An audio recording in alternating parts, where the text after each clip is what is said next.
कि अगर हमारे पास क्या है आयनाइजेशन एनर्जी है तो कौन कौन से फैक्टर हम उससे रिलेट कर सकते हैं। एक तो मेटेलिक कैरेक्टर मैंने बताया, आयनाइजेशन के इन्वर्सली प्रोपोर्शनल होता है, जितनी कम आयनाइजेशन एनर्जी उतनी अच्छी मेटल होगी। और मेटल आपकी कहाँ पे मिलेंगी, पीरियोडिक टेबल में लेफ्ट हैंड साइड में मिलेंगी। राइट हैंड साइड में क्या मिलेगा, नॉन मेटल्स आपको मिलेंगी। फिर हमने देखा रिड्यूसिंग पावर, रिड्यूसिंग पावर भी क्या होती है, इन्वर्सली प्रोपोर्शनल होती है। जितना ज़्यादा रिडक्शन, जितना ज़्यादा आपका यहाँ पे आयनाइजेशन एनर्जी होगा उतना ही कम रिडक्शन प्रॉपर्टी या रिडक्शन पावर निकल के आएगी। फिर हमने देखा था tendency to stay in which state, +1 में फॉर्म करेगी कि +2 में फॉर्म करेगी कि +3 में फॉर्म करेगी। तो ये मैंने आपको बताया था कि आप इसको देख करके बता सकते हैं कि कौन सी फॉर्म में स्टेबल होगी। क्यों, क्योंकि यहाँ पे आपका नोबल गैस कॉन्फ़िगरेशन मिल जाएगा। तो अगर मैंने 3 इलेक्ट्रॉन इससे निकाले तो ये नोबल गैस कॉन्फ़िगरेशन में आ गई 1s2, इसलिए ये स्टेबल है। इसी तरह कैल्शियम में 2 इलेक्ट्रॉन निकाले तो ये नोबल गैस आर्गन की तरह बिहेव करने लग जाएगी। ठीक है, ये आपकी आर्गन की तरह बिहेव करने लग जाएगी। तो helium, neon, argon, krypton, xenon, radon, ऐसे ही नोबल गैसेस बनती चली जाती हैं, इसीलिए आपका स्टेबिलिटी। तो इससे आप बता सकते हैं कौन सी स्टेट आपकी स्टेबल होगी, +1 वाली, +2 वाली और +3 वाली। नाउ अब देखो हमने क्या पढ़ा हुआ है, हमने पढ़ा हुआ है अगर पीरियोडिक टेबल में हम क्या जाते हैं, लेफ्ट से राइट जाते हैं तो आयनाइजेशन घटती है कि बढ़ती है, बताओ जल्दी से बताओ। लेफ्ट टू राइट जाते हैं तो आयनाइजेशन घटती है कि बढ़ती है,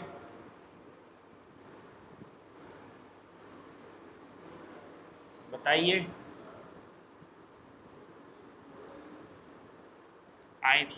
बढ़ती है। तो यहाँ से क्या हो, हाइड्रोजन है और हाइड्रोजन से मैं हीलियम की तरफ गया तो आयनाइजेशन बढ़ी होगी, और मैं नीचे की तरफ जाऊंगा तो क्या होगा, आयनाइजेशन एनर्जी कम होती है, हमें पता है।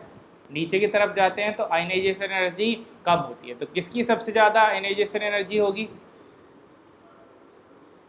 इसकी नोबल गैसेस की। उसमें भी किसकी सबसे ज़्यादा, नोबल गैसेस में आपकी हीलियम की हाईएस्ट आयनाइजेशन एनर्जी होगी, क्योंकि सबसे ऊपर है। नीचे सेल बढ़ती जाती है, साइज बढ़ता जाता है तो आयनाइजेशन एनर्जी कम होती जाती है। तो सबसे ऊपर कौन होगा, किसकी आयनाइजेशन एनर्जी पीरियोडिक टेबल में सबसे ज़्यादा होगी, तो helium. Helium has the highest ionisation energy. सबसे ज़्यादा आयनाइजेशन एनर्जी आपकी हीलियम की देखने को मिलेगी आपको। ठीक है। दूसरा, among all the element caesium has the least ionisation value. यहाँ पे देखें, यहाँ पे लेफ्ट में आयनाइजेशन एनर्जी कम होती है क्योंकि सबसे बड़ा साइज होता है, राइट हैंड साइड में साइज छोटा हो जाता है, और यहाँ पे आपका आयनाइजेशन एनर्जी क्या होता है, बढ़ता जाता है। नीचे की तरफ जाए तो क्या होता है, आयनाइजेशन एनर्जी घटता है, तो यहाँ पे आपका घटता चला जाएगा। फ्रांसियम रेडियो एक्टिव है तो इसकी बात नहीं करेंगे, रेडियो एक्टिव वाले काफ़ी रिएक्टिव हो जाते हैं। ठीक है, तो अगर मैं बात करूँ कि आयनाइजेशन एनर्जी किसकी सबसे ज़्यादा होगी तो यहाँ पे सीजियम की दिखती है, रेडियो एक्टिव एलिमेंट, इसकी बात हम नहीं करेंगे। तो सीजियम की आपकी यहाँ पे सबसे ज़्यादा देखने को मिलेगी, सबसे कम आयनाइजेशन एनर्जी देखने को मिलेगी। आयनाइजेशन एनर्जी हीलियम की सबसे ज़्यादा है पीरियोडिक टेबल में, और सीजियम की आपकी सबसे कम वैल्यू है। तो ये 2 पॉइंट आप याद रखेंगे। अब नीचे की तरफ जाते हैं तो हमें पता है इनर्ट गैसेस की बात करें, नोबल गैसेस की बात करें तो नीचे की तरफ जाने पे साइज बढ़ता है तो आयनाइजेशन एनर्जी क्या होती है, घटती है। मोस्ट स्टेबल कॉन्फ़िगरेशन होता है, हमें पता है नोबल गैसेस का क्या होता है, NH2 NP6 इसका कॉन्फ़िगरेशन होता है। तो ये स्टेबल है, ये स्टेबल है तो सबसे ज़्यादा होगी। लेकिन नीचे की तरफ अगर जाएंगे, ग्रुप में जाएंगे, हीलियम से नियॉन जाएंगे, नियॉन से आर्गन जाएंगे, आर्गन से क्रिप्टॉन जाएंगे, जेनॉन जाएंगे, रेडॉन जाएंगे, तो नीचे की तरफ क्या होगी, नीचे की तरफ आयनाइजेशन एनर्जी आपकी घटती चली जाएगी क्योंकि सेल बढ़ रही है। तो यहाँ पे सबसे ज़्यादा आयनाइजेशन एनर्जी देख लो, 24.5 है आयनाइजेशन, यहाँ पे 21.6 इलेक्ट्रॉन वोल्ट में गिवन है। 15.8 कम हुई, 14.0 कम हुई, 12.1 कम हुई, फिर इसके बाद 10.7 कम। तो धीरे धीरे क्या होती जा रही है, कम होती जा रही है। नाउ अगर आइसो इलेक्ट्रॉनिक स्पीसीज की मैं बात करूं, देखो आइसो इलेक्ट्रॉनिक स्पीसीज मैंने बताई थे, आइसो इलेक्ट्रॉनिक स्पीसीज बताए थे मैंने आपको, क्या होते हैं ये, क्या होते हैं ये?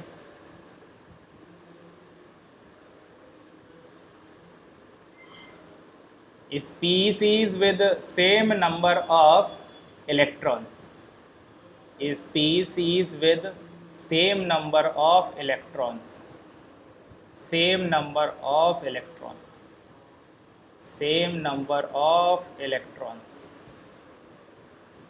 Electrons, species with same number of electron यहाँ पे आपके होते हैं। नाउ आप देख सकते हैं कि अगर हम आइसो इलेक्ट्रॉनिक स्पीसीज की बात करें तो इलेक्ट्रॉन सेम होने चाहिए। जैसे अगर मैं ले लेता हूँ यहाँ पे N3 माइनस ले लूँ, कितने इलेक्ट्रॉन होंगे इसमें बताइए?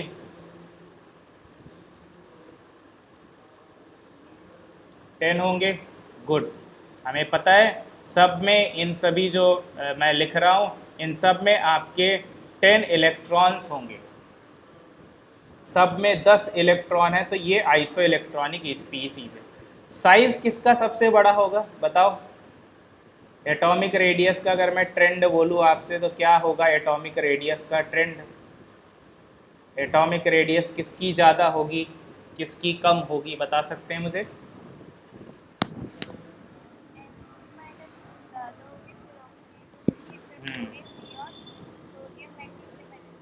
यस, गुड, सबसे ज़्यादा इसकी होगी, क्योंकि अगर आइसो इलेक्ट्रॉनिक की बात करें नेगेटिव चार्ज ज़्यादा है तो बड़ा होगा, अगर नेगेटिव चार्ज कम होता जाएगा आइसो इलेक्ट्रॉनिक में वो छोटा होता जाएगा, पॉजिटिव चार्ज बढ़ता जाएगा तो वो और छोटा होता जाएगा। तो ये आपका एटॉमिक रेडियस है। अच्छा बताओ, अगर मुझे एटॉमिक रेडियस पता चल गया तो क्या मैं आयनाइजेशन एनर्जी बता सकता हूँ क्या?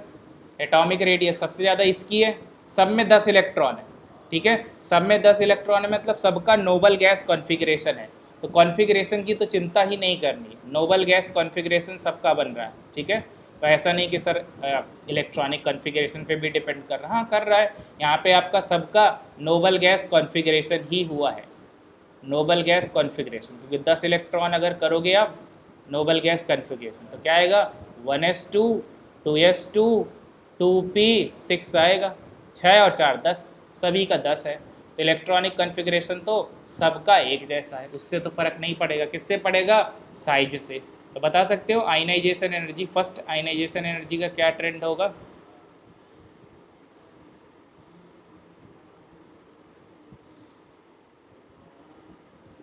बता सकते हैं आयनाइजेशन एनर्जी क्या इंक्रीज होगी डिक्रीज होगी? बता सकते हैं? डिक्रीज होगी। यहाँ पे क्या होगा देखो, इसका साइज बड़ा है, हमने देखा हुआ है ionisation energy is inversely proportional to radius, ये देखा हुआ है।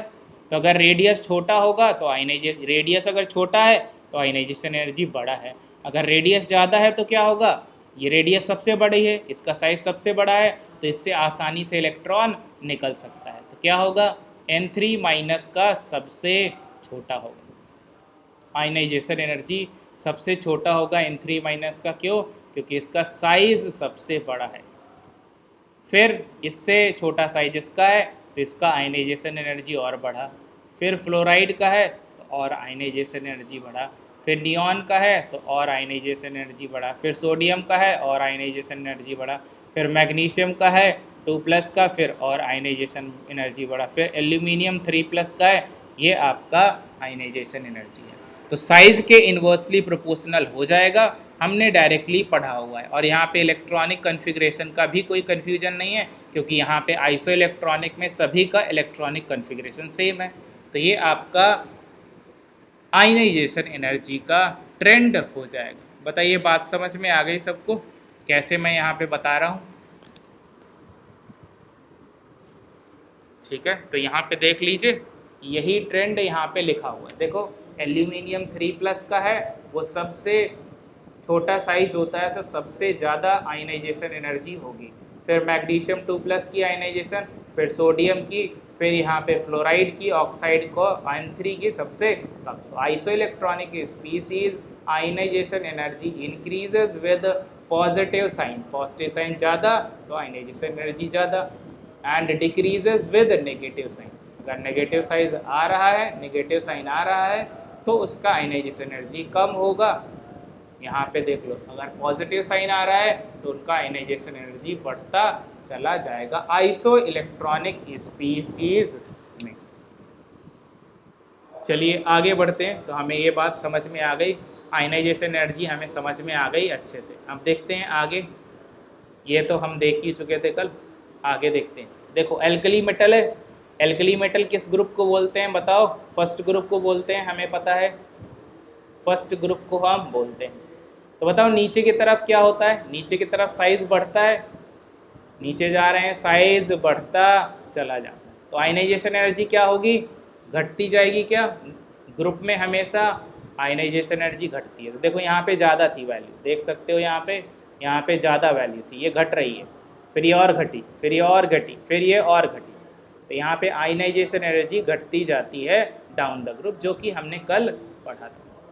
देख लो यहाँ पे भी देख लो, ये वाले में beryllium, magnesium, calcium, strontium, barium, जैसे आपका लिथियम है, जैसे आपका सोडियम है, पोटेशियम है, रुबीडियम है, सीजियम है, साइज यहाँ बढ़ रहा है, आयनाइजेशन एनर्जी घटती जाती है ग्रुप में। सेम यहाँ पे इसके साथ में साइज बढ़ रहा है नीचे, beryllium, magnesium, calcium, strontium, barium, तो साइज इसका नीचे की तरफ बढ़ रहा है, तो आयनाइजेशन एनर्जी घटती चली जा रही है। तो प्लॉट से भी आपको समझ में आना चाहिए कि आयनाइजेशन एनर्जी घट रही है कि आपकी घट नहीं रही है।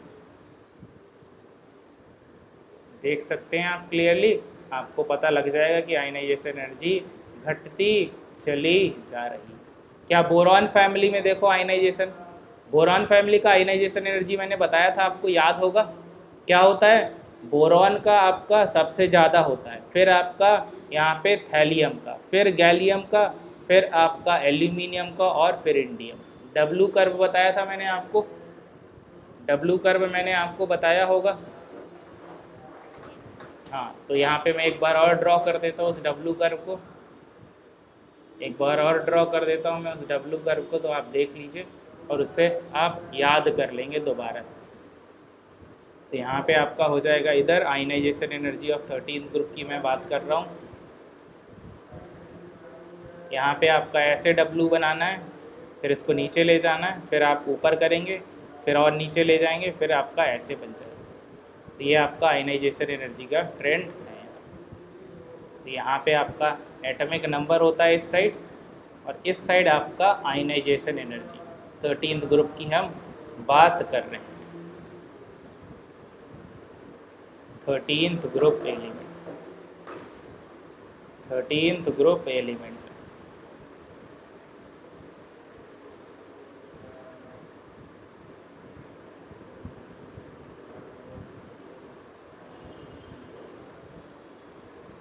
यहाँ पे क्या होता है? यहाँ पे आपका होता है बोरॉन, फिर एल्यूमिनियम, फिर आपका गैलियम, फिर इंडियम, और फिर आपका थैलियम। किसका सबसे ज़्यादा होता है? बोरॉन का। बोरॉन के बाद थैलियम आया, बोरॉन के बाद आपका थैलियम आया, बोरॉन के बाद थैलियम आया, थैलियम के बाद आपका गैलियम आया, गैलियम के बाद एल्यूमिनियम आया, और लीस्ट क्या हो जाएगा? इंडियम। तो ये आपका 13th ग्रुप का आयनाइजेशन एनर्जी है। तो ये याद रखिएगा, दोबारा से लिखा हुआ है क्योंकि बहुत ज़्यादा इम्पॉर्टेंट ये ट्रेंड है आपका, तो ये याद ही रखना पड़ेगा, इसके अलावा कोई चारा नहीं। ठीक है, नेक्स्ट देखो कार्बन के केस में। तो कार्बन के केस में कार्बन है, सिलिकॉन है, जर्मेनियम है, यहाँ पे फिर टिन है, और फिर लेड। तो क्या हुई है? पहले यहाँ पे कार्बन की घट रही है, तो कार्बन की आयनाइजेशन एनर्जी सबसे ज़्यादा थी नीचे की तरफ, फिर आपकी यहाँ पे घटी है, 786 आई है। बड़ा कर देता हूँ ताकि आपको दिखे अच्छे से। यहाँ पे आपको क्या दिख रहा है? कार्बन की 1086 किलोजूल पर मोल, इसकी आई है 786 किलोजूल पर मोल, इसकी आई है 760, तो इसका और कम हुआ है जर्मेनियम। फिर 708 आई है, फिर आपका लेड का बढ़ गया है, मतलब लेड का ज़्यादा है, और फिर आपका सबसे कम जो है वो 10 का है। ये स्क्रीनिंग इफेक्ट की वजह से होता है, ये जो भी वेरिएशंस आ रहे हैं वो स्क्रीनिंग इफेक्ट की वजह से आते हैं, वो सब स्क्रीनिंग इफेक्ट की वजह से आते हैं। जो सारे वेरिएशन हम देख रहे हैं वो स्क्रीनिंग इफेक्ट की वजह से आते हैं। ठीक है, तो यहाँ पे आपका कार्बन, सिलिकॉन, जर्मेनियम, लेड आएगा और फिर टिन यहाँ पे आएगा। तो 13 14 ग्रुप में थोड़ा सा वेरिएशन है, लेकिन उसमें भी आपको याद क्या रखना है, 13 ग्रुप वाला इम्पॉर्टेंट है, ये वाला आप याद रखेंगे डब्लू का। से आगे बढ़ जाते हैं। नाइट्रोजन फैमिली में देखो, नाइट्रोजन का, फिर फॉस्फोरस का, फिर आर्सेनिक का, एंटीमनी और बेसन। कोई यहाँ पे वेरिएशन है नहीं है। ठीक है, तो यहाँ पे नाइट्रोजन सबसे ज़्यादा है, नीचे की तरफ कोई यहाँ पे एक्सेप्शन नहीं। बहुत आसान है, अगर एक्सेप्शन नहीं है डाउन द ग्रुप नीचे की तरफ क्या होता है, आयनाइजेशन एनर्जी घटता जाता है। तो ये आपका आयनाइजेशन एनर्जी का ट्रेंड होगा। यहाँ पे ऑक्सीजन देख लो, ऑक्सीजन, सल्फर, सेलेनियम, फिर टेल्यूरियम, फिर पोलेनियम। यहाँ पे भी कोई एक्सेप्शन नहीं, डायरेक्ट आपका यहाँ पे रिलेशन।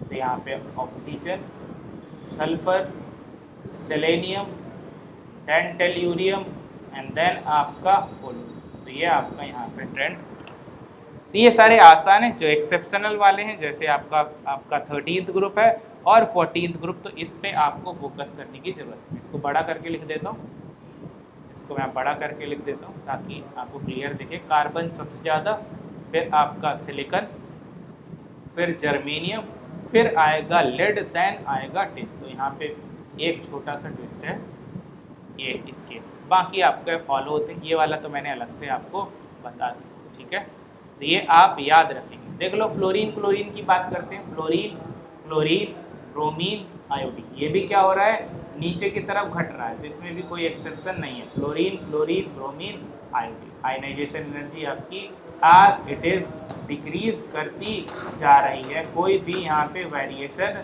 नहीं देखने को मिल रहा।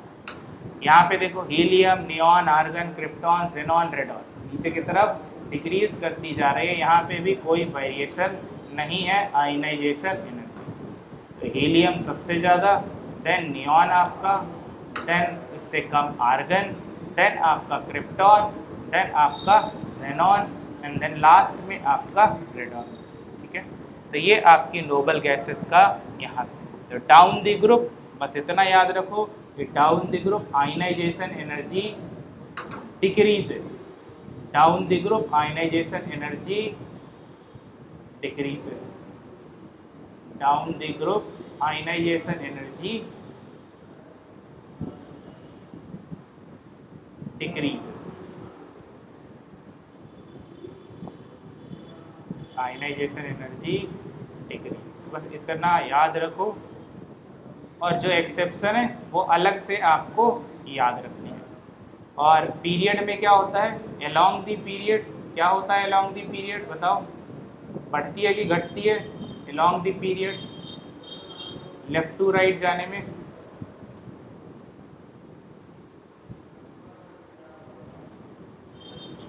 बढ़ती है। ठीक है, सही बात, left to right ionisation energy increases.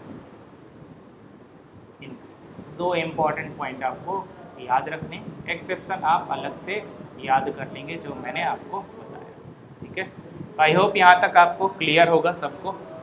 अब इसकी बात करते हैं हम डी ब्लॉक एलिमेंट की। देखो, डी ब्लॉक एलिमेंट में काफ़ी सारे वेरिएशन हैं, तो हर एक वेरिएशन में आपको नहीं जाना है डिटेल में। ठीक है, जितना मैं बता देता हूँ उतना ही आप याद रखेंगे। बाकी आपको कहाँ पे पढ़ना है, एक चैप्टर है 12th क्लास का चैप्टर है, 12th में आप पढ़ेंगे DNF ब्लॉक, DNF ब्लॉक। तो वहाँ पे आप डिटेल में इसको क्या करेंगे, पढ़ेंगे DNF ब्लॉक। अभी के लिए क्या इम्पोर्टेंट है वो मैं बता देता हूँ। देखो, first ionisation, second ionisation, third ionisation energy are increasing from left to right for first transition series but not regular. देख सकते हो, ये आप डेटा चेक करो। यहाँ पे फर्स्ट आयनाइजेशन एनर्जी की बात करें, मैंने आपको बताया था, याद होगा कि फर्स्ट आयनाइजेशन एनर्जी हमेशा क्या होगी, छोटी होगी, सेकंड आयनाइजेशन एनर्जी उससे क्या होगी, बड़ी होगी, और थर्ड आयनाइजेशन एनर्जी उससे और बड़ी होगी, फोर्थ आयनाइजेशन एनर्जी उससे और बड़ी होगी। याद है आपको क्या ये ट्रेंड?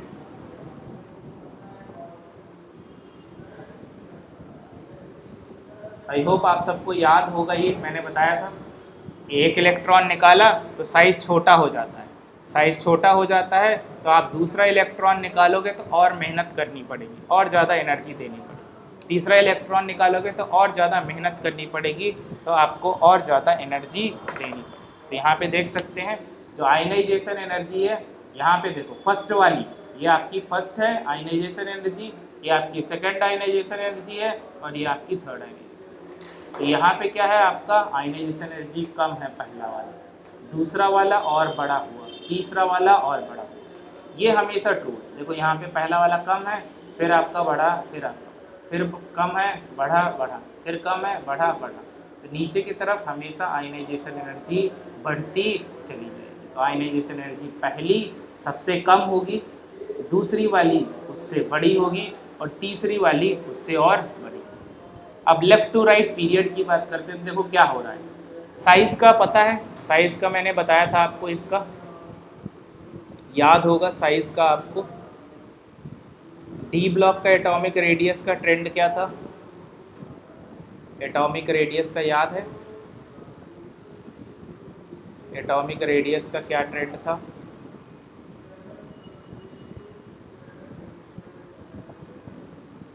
तो याद होगा एटॉमिक रेडियस का क्या ट्रेंड था। एटॉमिक रेडियस में स्कैंडियम का सबसे बड़ा साइज था, फिर धीरे धीरे घटता जाता है क्योंकि जेड इफेक्टिव डोमिनेट करता है। स्कैंडियम, देन टाइटेनियम, देन आपका वेनेडियम, देन क्रोमियम, देन आपका मैंगनीज, देन आपका आयरन, देन आपका कोबाल्ट था, और कोबाल्ट और निकल का रेडियस एक बराबर था अगर आपको याद हो, और इसके बाद आपका था यहाँ पे कॉपर और जिंक का फिर से बढ़ने लग जाता है। तो पहले साइज क्या हो रहा है, पहले साइज आपका घटता जा रहा है, और फिर ये कांस्टेंट हो जाता है साइज, और फिर आपका यहाँ पे साइज यहाँ पे फिर से बढ़ने लग जाता है। ठीक है, अब बात करते हैं यहाँ पे आयनाइजेशन एनर्जी को। देखो पहले साइज अगर घट रहा है तो क्या होना चाहिए, आयनाइजेशन एनर्जी बढ़नी चाहिए क्या? अगर साइज छोटा हो रहा है तो आयनाइजेशन एनर्जी बढ़नी चाहिए क्या? बिल्कुल सही है, आयनाइजेशन एनर्जी क्या होनी चाहिए, पहले आपकी बढ़नी चाहिए।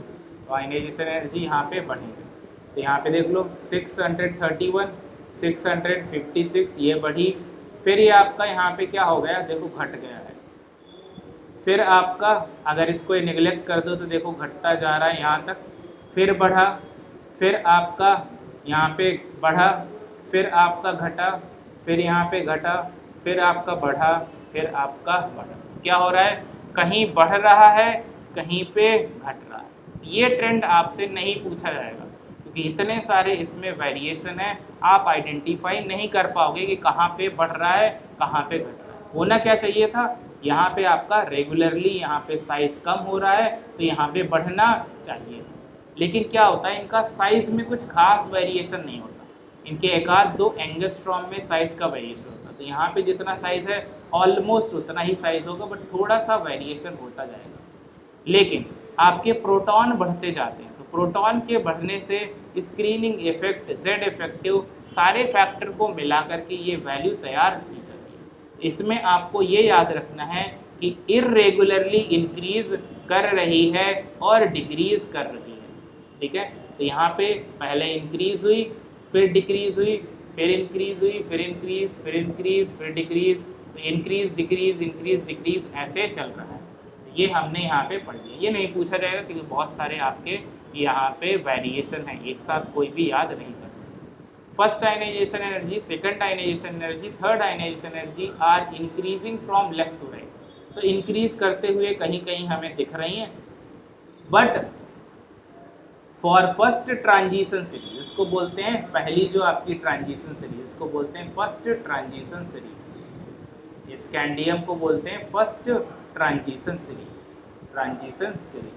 तो फर्स्ट ट्रांजिशन सीरीज में अगर देखें हम तो ये इर्रेगुलर हो रहा है, कभी इंक्रीज हो रहा है, कभी फिर डिक्रीज, फिर इंक्रीज, फिर आपका कांस्टेंट डिक्रीज इंक्रीज डिक्रीज ऐसे चल रहा है। तो यहाँ पे लिखा हुआ है नॉट रेगुलर, इंपॉर्टेंट नहीं है। सेकंड अगर बात करें और second ionisation energy, second ionisation energy देखो क्या हो रही है, ये आपकी यहाँ पे बढ़ रही है, फिर ये बढ़ रही है, फिर ये बढ़ रही है, फिर क्या हुई, फिर ये घट गई, फिर क्या हुई, ये फिर बढ़ गई, फिर यहाँ पे क्या हुआ आपका बढ़ गया, फिर बढ़ गया, फिर बढ़ गया, फिर घट गया। तो यहाँ पे भी कुछ खास इरेगुलरिटीज़ हैं, यहाँ पे भी कुछ खास रिलेशन नहीं बन रहा, तो ये भी आपसे नहीं पूछा जाएगा। ठीक है, यहाँ पे लिखा हुआ है क्रोमियम की ज़्यादा है आयरन से। सेकेंड आयनाइजेशन एनर्जी की बात करें तो बोल रहे हैं, सेकेंड आयनाइजेशन एनर्जी की अगर मैं बात करूँ तो बोल रहे हैं कि जो सेकेंड आयनाइजेशन एनर्जी है आपका, वो यहाँ पे क्या है आपका सेकेंड आयनाइजेशन एनर्जी यहाँ पे आपका क्रोमियम का सबसे ज़्यादा है, क्रोमियम का सबसे ज़्यादा है इन तीन में, क्रोमियम, आयरन और मैंगनीज। क्रोमियम, आयरन और मैंगनीज में यहाँ पे क्रोमियम का सबसे ज़्यादा है, फिर आपका यहाँ पे मैंगनीज का है, और फिर यहाँ पे आपका आयरन। मुझे 1 मिनट वेट करिए, मैं चार्जर ले आता हूँ। ठीक है, जस्ट वेट फॉर 1 मिनट।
हाँ जी, बताएं, आवाज़ आ रही है सबको?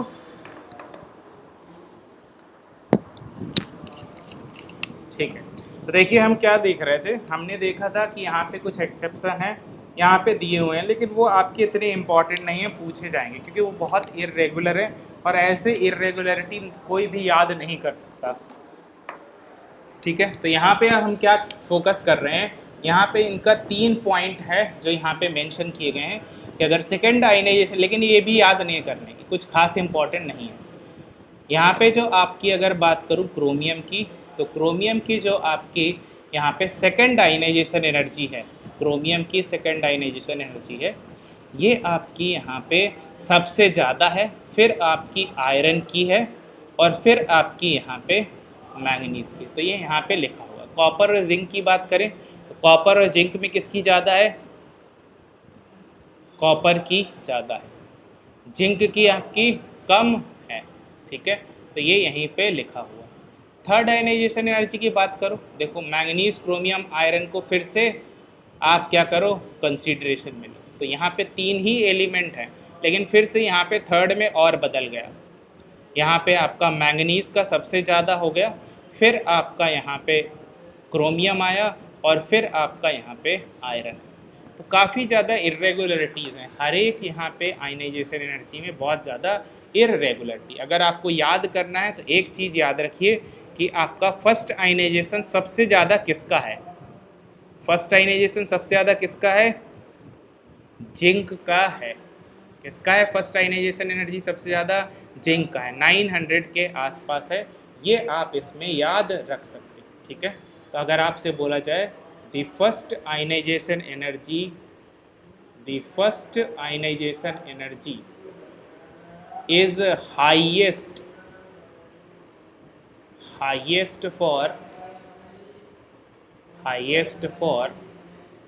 किसके लिए, जिंक के लिए,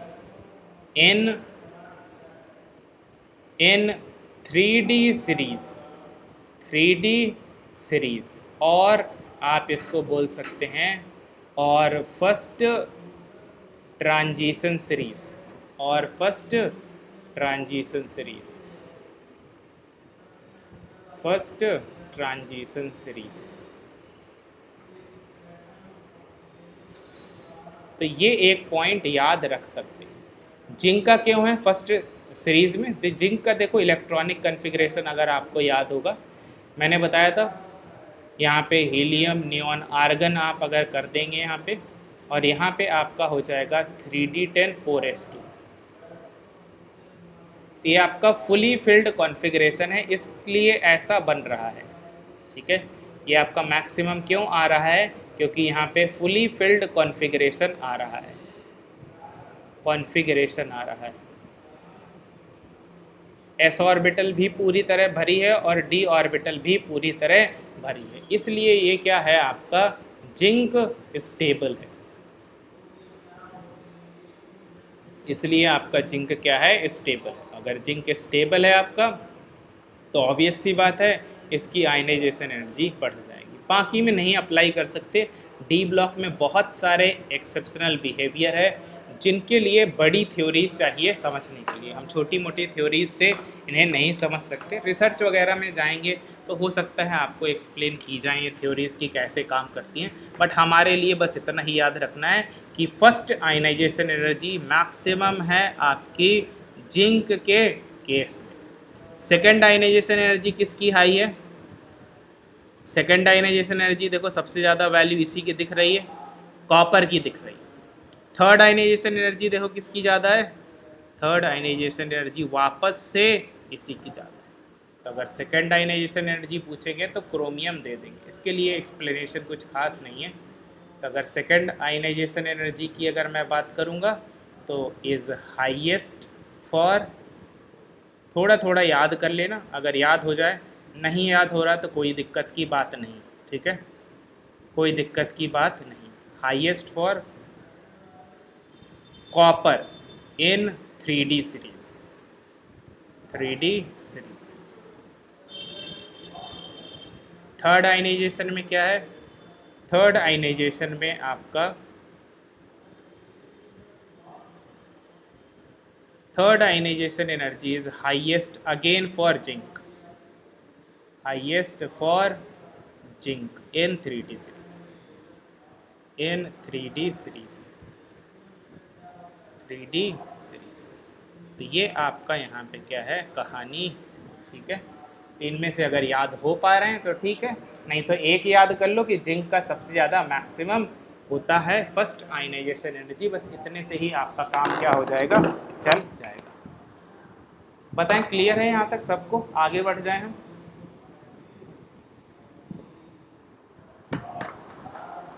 ठीक है, चलिए आगे बढ़ जाते हैं, फिर देखते हैं आगे क्या हमें पढ़ना है। तो देखें आगे हम चलते हैं इसको समझने के लिए इलेक्ट्रॉन एफिनिटी की बात करते हैं, इलेक्ट्रॉन गेन इंथैल्पी। अब हमने आयनाइजेशन पढ़ लिया, एटॉमिक रेडियस हमने क्या कर लिया? पढ़ लिया। अब हम इलेक्ट्रॉन एफिनिटी की बात करते हैं, इलेक्ट्रॉन एफिनिटी की हम बात करेंगे, इलेक्ट्रॉन एफिनिटी की हम बात करेंगे, या आप इसको बोल सकते हैं इलेक्ट्रॉन गेन इंथैल्पी। थोड़ा सा इनमें डिफरेंस होता है, वो मैं आपको बता दूंगा क्या डिफरेंस होता है इलेक्ट्रॉन गेन इंथैल्पी और इलेक्ट्रॉन एफिनिटी। पहले हम बेसिक्स समझेंगे फिर आगे हम बढ़ेंगे। तो देखिए बेसिक्स क्या हमें समझने हैं। इलेक्ट्रॉन गेन इंथैल्पी या इलेक्ट्रॉन एफिनिटी का मतलब क्या होता है? तो देखो क्या होता है, कोई भी आप यहाँ पे क्या कर लीजिए, एटम ले लीजिए। मान लीजिए मैंने यहाँ पे एक कोई भी एटम यहाँ पे ले लिया, मान लो फ्लोरीन मैंने ले लिया, यहाँ पे मैंने यहाँ पे फ्लोरीन ले लिया। तो ये आपका न्यूक्लियस हो गया सेंटर में। ठीक है, न्यूक्लियस हो गया सेंटर में, और यहाँ पे क्या हो गया, कितने इलेक्ट्रॉन होते हैं फ्लोरीन में? बाहर वाली सेल में फ्लोरीन का कॉन्फ़िगरेशन याद होगा। फ्लोरीन का यहाँ पे 9 होता है, अगर इसको आप करेंगे तो 1s2 2s2 2p5 कितने इलेक्ट्रॉन आ रहे हैं बाहर वाली सेल में, n इक्वल टू 2, कितने इलेक्ट्रॉन हुए 5 और 2 7। तो यहाँ पे मैं 7 इलेक्ट्रॉन दिखा दूँ, 3 3 6 और 1 7। यहाँ पे आपका फ्लोरीन जो है वो न्यूट्रल है अभी तक क्या है ये न्यूट्रल। अगर मैं देखो बाहर से एक इलेक्ट्रॉन यहाँ पे डालूँ, यहाँ पे मैं बाहर से एक इलेक्ट्रॉन चाह रहा हूँ कि इसके अंदर ऐड कर दूँ, ठीक है। इसको क्या करूँगा मैं, पहले इस एटम को आइसोलेट करूँगा, इसको आइसोलेट, न्यूट्रल होना चाहिए, आइसोलेटेड एटम, ऐसा नहीं हो कि किसी के साथ बॉन्ड बना रखा है, ये बॉन्ड बना रखा है तो उसको हम पहले अलग करेंगे उस बॉन्ड से। तो फ्लोरीन का एक एटम आइसोलेटेड लेंगे और इसके साथ साथ ये गैसियस भी होना चाहिए, जैसे आयनाइजेशन एनर्जी में आइसोलेटेड गैसियस एटम ले रहे थे, उसी तरह यहाँ पे भी आपको आइसोलेटेड गैसियस एटम लेना है। तो एक आप एटम लेंगे, वो आइसोलेट कर लेंगे उसको, मतलब अलग थलग दुनिया से कर लेंगे, और दूसरा वो गैसियस फॉर्म में होना चाहिए, तब इसमें इलेक्ट्रॉन आप डालेंगे। मान लो मैंने इलेक्ट्रॉन यहाँ पे डाला, तो देखो होता क्या है, इलेक्ट्रॉन डालने से क्या हुआ फ्लोरीन में, अगर मैं इलेक्ट्रॉन डालता हूँ तो क्या ये F- बन जाएगा। फ्लोरीन था न्यूट्रल, मैंने इसमें एक इलेक्ट्रॉन डाला तो क्या F- बन जाएगा। ये F- का कॉन्फ़िगरेशन देखो क्या आ रहा है, 1s2 2s2 2p6। तो ये क्या नियॉन का कॉन्फ़िगरेशन है, नियॉन का कॉन्फ़िगरेशन है, आपको पता है ये नोबल गैस है, तो क्या F- स्टेबल होगा।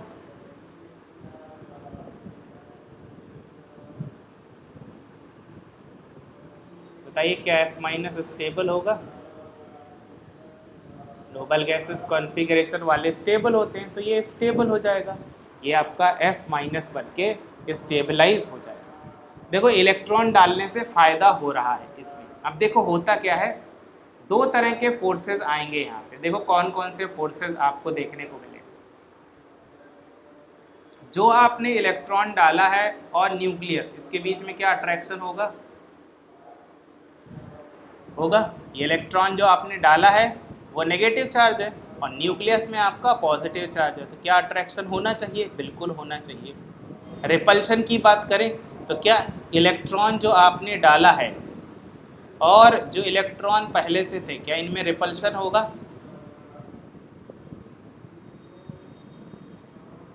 स्वाभाविक है बात, ऑब्वियस सी बात है कि इनमें रिपल्शन स्टार्ट होगा, ठीक है। ये इलेक्ट्रॉन डालने से रिपल्शन आपका होगा, इलेक्ट्रॉन डालने से आपका क्या होगा, रिपल्शन शुरू होगा। तो पहले देखा गया यहाँ पे, देखो क्या देखा गया यहाँ पे, देखा गया कि अगर आप एक इलेक्ट्रॉन ऐड करो यहाँ पे, अगर आप किसी भी स्पीसीज में एक इलेक्ट्रॉन ऐड करते हो तो उसमें अट्रैक्शन ज़्यादा पाया गया, यहाँ पे पॉजिटिव है और ये आपका नेगेटिव है। अगर इनमें यहाँ पे इलेक्ट्रॉन ऐड किया है, एक इलेक्ट्रॉन अगर आपने ऐड किया है तो ये अट्रैक्शन ज़्यादा पाया गया। So if one electron is added, if one electron is added, electron is added in a neutral atom, added in a neutral atom, in a neutral atom, अगर न्यूट्रल एटम में आपने एक इलेक्ट्रॉन डाला है तो क्या होगा, the attractive forces are more, the attractive forces are more, the attractive forces are more, attractive forces are more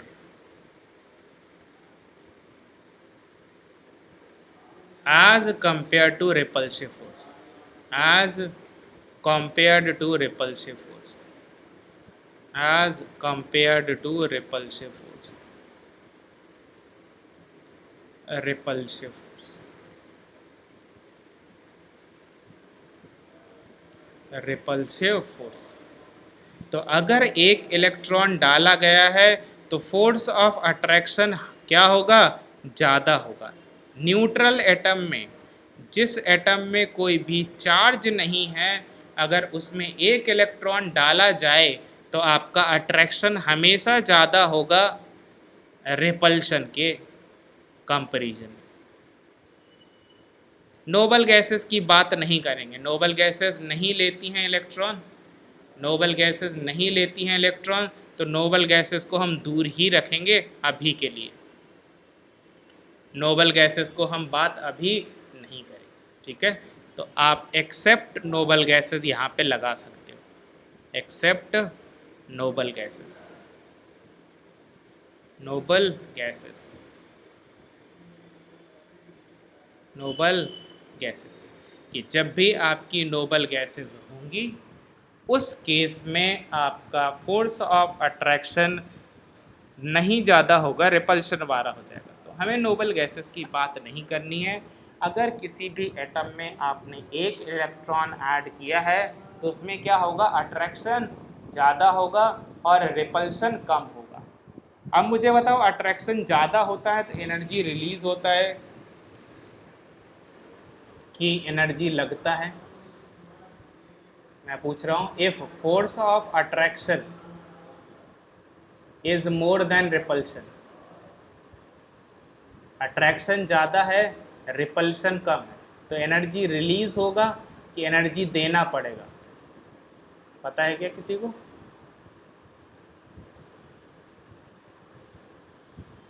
बता सकते हैं?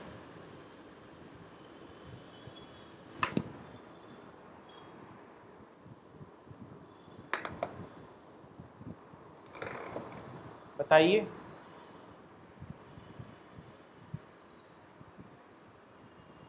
चलो नहीं पता, मैं बता देता हूँ। अगर आप क्या करते हैं, किसी भी सिस्टम में एक इलेक्ट्रॉन ऐड करते हैं तो इलेक्ट्रॉन के ऐड करने से वहाँ पे पहले इलेक्ट्रॉन के ऐड करने से अट्रैक्शन बढ़ता है। अगर अट्रैक्शन बढ़ रहा है मतलब दो मॉलिक्यूल या दो एटम या वो आयन स्टेबल हो रहा है। अट्रैक्शन ज़्यादा है, अट्रैक्शन ज़्यादा है मतलब वो स्टेबल हो रहा है। अट्रैक्शन का मतलब क्या होता है, स्टेबल होना। अगर रिपल्शन ज़्यादा है तो अनस्टेबल होता है। अगर स्टेबल हो रहा है तो वहाँ पे एनर्जी रिलीज होगी, energy is released, energy is released. हमेशा ये बात सही है कि अगर अट्रैक्शन हो रहा है तो वो मॉलिक्यूल स्टेबल होगा, वो आयन स्टेबल होगा, वो स्पीसीज स्टेबल होगा। अगर वो स्टेबल होगी तो डेफिनेटली वो एनर्जी क्या करेगी, रिलीज करेगी। सो अगर अट्रैक्टिव फोर्स ज़्यादा है रिपल्सिव फोर्स से, then energy will release, then energy will release, release. तो अगर मैं बात करूं कि मेरा है फ्लोरीन एटम और फ्लोरीन एटम में मैंने डाला एक इलेक्ट्रॉन, तो बताओ एनर्जी आपकी इंक्रीज होगी या आपको एनर्जी मिलेगी कि देनी पड़ेगी? बताइए। अगर मैंने यहाँ पे एक इलेक्ट्रॉन डाला, 7 इलेक्ट्रॉन थे, 3 4 5 6 और 7, मैंने बाहर से एक इलेक्ट्रॉन यहाँ पे ऐड किया, तो बाहर से अगर मैं एक इलेक्ट्रॉन ऐड करूँ तो एनर्जी मुझे मिलेगी कि देनी पड़ेगी?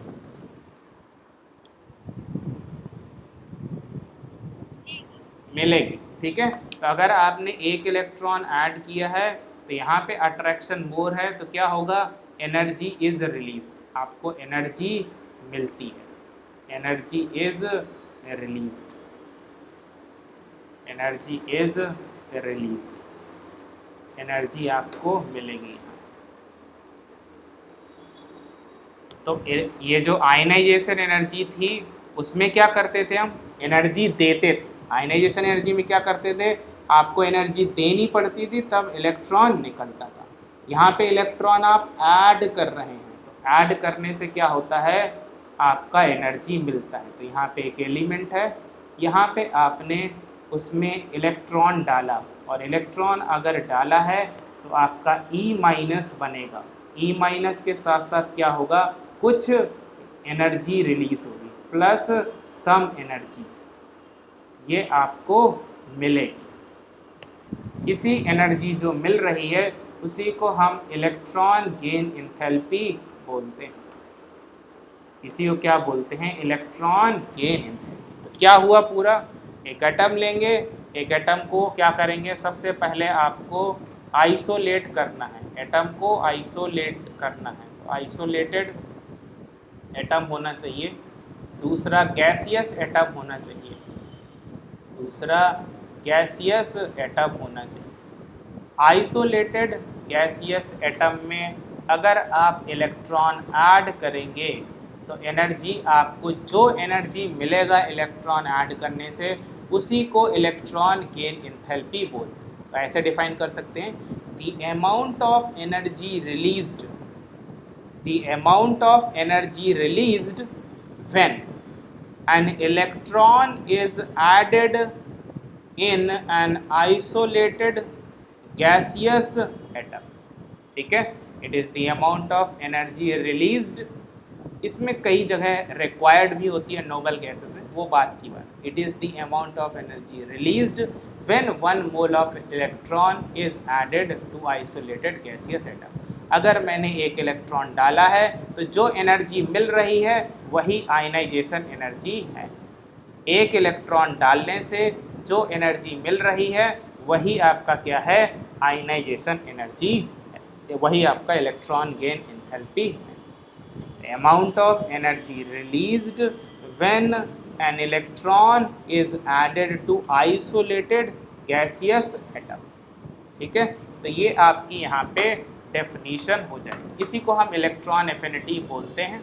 तो इलेक्ट्रॉन एफिनिटी का शॉर्ट फॉर्म EA से लिखा जाता है, EA ऐसे लिखते हैं इलेक्ट्रॉन एफिनिटी। क्या लिख रहा है, अमाउंट ऑफ एनर्जी रिलीज, वो एनर्जी जो निकल रही है when an electron is added to an isolated gaseous atom। ये टर्म बहुत इंपॉर्टेंट है, आइसोलेटेड गैसियस एटम। इसके बिना आपका इलेक्ट्रॉन एफिनिटी जो आप लिख रहे हैं वो गलत हो। तो सिंपल सी बात क्या है, इलेक्ट्रॉन ऐड करो एटम में और आपकी एनर्जी मिलेगी। इलेक्ट्रॉन ऐड करो, अट्रैक्शन की वजह से एनर्जी मिलेगी, और जो एनर्जी आपको मिल रही है वही आपकी आयनाइजेशन एनर्जी बोली जाएगी। इसको आप किलो जूल पर मोल में लिख सकते हैं, किलो कैलोरी पर मोल में लिख सकते हैं, इलेक्ट्रॉन वोल्ट पर एटम में लिख सकते हैं। देखो, addition of electron result in release in energy. अभी मैंने आपको समझाया कि अगर आपका इलेक्ट्रॉन आपने ऐड किया है तो उससे अट्रैक्शन ज़्यादा पैदा होगा। अट्रैक्शन ज़्यादा होगा तो अट्रैक्शन जब भी होता है एनर्जी रिलीज होती है। तो यही बोल रहा है, addition of electron result in release of energy in most of the cases. मैंने आपको बताया ज़्यादातर केसेस में, यहाँ पे देख लीजिए, मैंने यहाँ पे बताया आपको ज़्यादातर केसेस में। If one electron is added in a neutral atom the attractive forces are more as compare to repulsive except noble gases. Noble gases को अगर छोड़ दिया जाए तब ये ट्रू होता है। नोबल गैसेस में अगर आप इलेक्ट्रॉन ऐड करेंगे तो वो लेगा ही नहीं, उसमें पॉजिटिव एनर्जी लगेगी। मान लो आपने हीलियम ले लिया यहाँ पे, ठीक है, या नियॉन ले लिया, जो भी आप लेना चाहें। मान लो नियॉन ले लिया, हीलियम ले लिया, सिंपलेस्ट ले लेते हैं हीलियम। हीलियम ले लिया, ये आपका है न्यूक्लियस, इधर हीलियम ले लिया, ये है आपका न्यूक्लियस। हीलियम में कितने एटम होते हैं, 2। यहाँ पे 2 इलेक्ट्रॉन हो गए। अब तीसरा इलेक्ट्रॉन तो इस शेल में जाता नहीं है तो वो लेगा ही नहीं। इलेक्ट्रॉन आप डाल दो, ये इलेक्ट्रॉन इसमें आएगा ही नहीं, ये आएगा ही नहीं, बिल्कुल भी नहीं आएगा। बहुत ज़्यादा जब आप एनर्जी दे, हो सकता है वो नेक्स्ट सेल में आ जाए, लेकिन आसानी से नहीं आएगा क्योंकि नोबल गैसेस स्टेबल होती है। तो नोबल गैसेस में इलेक्ट्रॉन डालने के लिए एनर्जी लगती है। अगर बाकी हैं तो उसमें एनर्जी आपको मिलेगी। नोबल गैस है नोबल गैस में अगर इलेक्ट्रॉन आप डालोगे, नोबल गैसेस में अगर आप इलेक्ट्रॉन डालोगे तो इलेक्ट्रॉन डालने पर एनर्जी क्या होगा, रिक्वायर्ड होगा। इसमें आपको एनर्जी देना पड़ेगा तब इलेक्ट्रॉन इसमें आएगा। Energy is required, energy is required, energy की ज़रूरत होगी। अगर नोबल गैस नहीं है तो उसमें आपको क्या करना पड़ेगा, एनर्जी मिलेगी। तो यही बोल रहा है, addition of electron result release in energy. जब भी इलेक्ट्रॉन ऐड करते हैं तो एनर्जी रिलीज होती है ज़्यादातर cases. But addition of second electron, मैंने आपको बताया पहले इलेक्ट्रॉन में अट्रैक्शन ज़्यादा होगा तो एनर्जी रिलीज होगी। सेकेंड इलेक्ट्रॉन जब ऐड करोगे तो एनर्जी इज ऑलवेज रिक्वायर्ड। तो अगर आपने पहला इलेक्ट्रॉन, मान लो एक एटम ए है, इसमें एक इलेक्ट्रॉन ऐड किया तो यहाँ पे ए माइनस बना, तो यहाँ पे एनर्जी रिलीज होगी, यहाँ पे एनर्जी रिलीज होगी,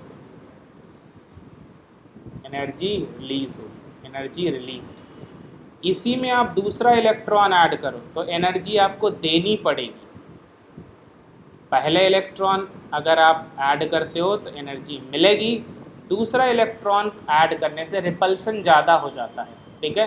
तो इसलिए क्या हो जाता है, आपका energy is required, required energy यहाँ पे आपको ज़रूरत पड़ेगी। जैसे मान लो किसके पास कर्जा है, किसी के पास डेट है, कर्जा है, ठीक है। तो कर्जा है तो अगर पहली बार कर्जा आया तो उसके ऊपर ज़्यादा प्रेशर नहीं पड़ेगा, लेकिन आप एक और कर्जा, कुछ और कर्जा आप उसके ऊपर ऐड करते जाओ, वो ले लेगा तो वो और क्या होता जाएगा, धंसता चला जाएगा। तो सेम कंडीशन यहाँ पे है, अगर आपने पहला इलेक्ट्रॉन लिया या पहला इलेक्ट्रॉन डाला तो एनर्जी मिलेगी, लेकिन अगर दूसरा इलेक्ट्रॉन डाला है तो एनर्जी आपको देनी पड़ेगी। तो यही आपका इलेक्ट्रॉन एफिनिटी का मेन बेसिस है जो आपको समझना है। पहले इलेक्ट्रॉन से एनर्जी निकलेगी, दूसरे इलेक्ट्रॉन डालने से एनर्जी आपको देनी पड़ेगी, ठीक है। तो आई होप यहाँ तक क्लियर होगा। हम बाकी का कल डिस्कस करेंगे क्योंकि टाइम ओवर हो चुका है, ठीक है। कोई डाउट है तो पूछ लीजिए, अदरवाइज नेक्स्ट क्लास में हम डिस्कस करेंगे। Thank you.